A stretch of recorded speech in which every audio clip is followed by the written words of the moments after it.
So இதுதான் சர்டனிட்டிடா. நான் இனிமே வந்து நம்ம முள்ள போட்டு ஆடுறதுக்குலாம் என்கிட்ட பிளேயர்ஸும் கிடையாது வெளியே.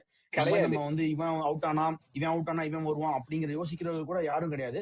ஒருவேளை மேபி பேட்டிங் ரொம்ப இதா இருக்கு அப்படின்னா நான் வந்து கார்த்திக் சர்மா மட்டும் வேணா இம்பாக்ட்ல வச்சுட்டு உனக்கு அந்த அளவுக்கு தேவைப்படல அப்படின்னா நான் ஒரு பவுலர் குர்ஜப்னீத் ஆடுவேன். அந்த மாதிரி ஒரு ரெண்டு விக்கெட் 3 விக்கெட்லயே வந்து மேட்ச் உனக்கு இதாயிருச்சு அப்படிங்கிற ஒரு டைம் வேணா வச்சுப்பேனே தவிர, ஏன்னா கார்த்திக் சர்மா பவுலிங் போட போறது இல்ல.